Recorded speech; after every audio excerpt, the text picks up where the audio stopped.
Imagine someone says, I'll meet you at the restaurant at 7. But what you understand is, I'll you at the at 7. Now imagine having to figure that out all day long.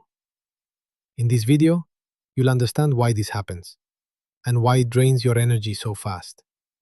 Have you ever been in a conversation, looking at someone, hearing them clearly, and suddenly realizing you didn't understand anything?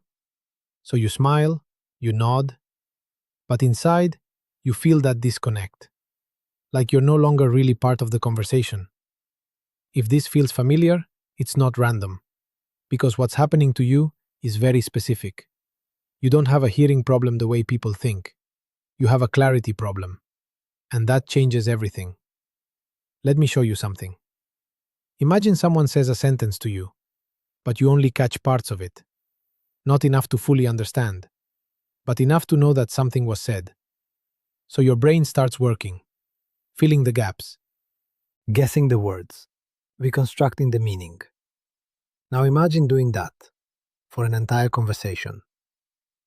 This is your reality now, and most people around you don't see it. That's why it feels so confusing. Because from the outside, everything looks normal. You hear, you respond, you're there. But inside, it's a completely different experience. And this is where your concentration starts to drop.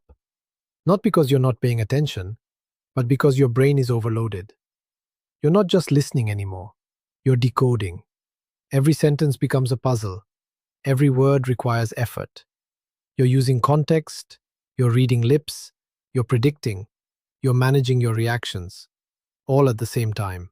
And that effort is invisible. This is what we call the invisible cognitive load.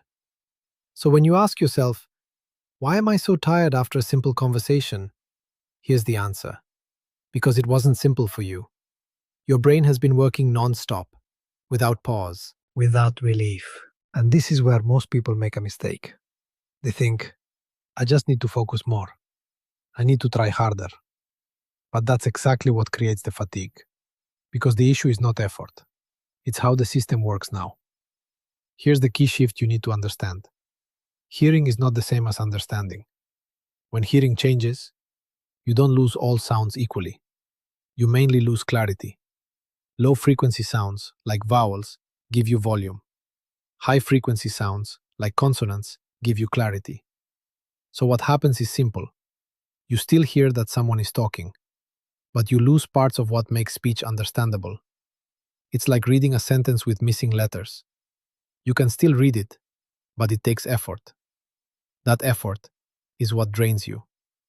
And there's another layer most people don't see: your energy. Let me explain this simply. Imagine you wake up every day with 10 batteries. That's all the energy you have for the day. Each activity drains a certain number of batteries. For most people, a conversation might take 1. For you, it can take 3 or 4. So after just a few conversations, you're already almost empty. While the person in front of you, they're still fresh. They still have energy for the rest of the day. And when you run out of batteries, you run out of energy. And your concentration drops. You lose focus. You disconnect faster. You feel the need to withdraw. Not because you want to, but because your system is protecting you. And over time, this creates something deeper. You start thinking, I'm not like before. I feel slower. I don't belong as much in conversations. And little by little, you take a step back, then another, until one day, you realize you're no longer fully part of the moment. If you feel this, it makes sense. Because hearing loss is not just about sound. It affects your energy, your communication, your place with others. Most solutions focus on hearing better. But you also need to learn how to function differently with your new hearing. Because trying harder will only make you more tired. What actually changes things is learning how to reduce the effort, structure your interactions, communicate differently, protect your energy. Not perfectly, but intelligently. Because beyond technology, there are humans, you, and the people around you. And when you change how you interact, everything becomes lighter. You don't have to guess everything. You don't have to carry the whole conversation alone. You don't have to feel exhausted just to stay connected. You can feel part of conversations again, without that constant fatigue. This is what I help people do. I don't help you hear better. I help you live better with how you hear. Because when you understand what's really happening, you stop blaming yourself. You stop forcing. And you start adapting. And that's where things begin to shift. In the next videos, I'll show you how to reduce that effort, protect your energy, and reconnect with people without feeling overwhelmed. Because you're not losing yourself. You're just missing a way to navigate this.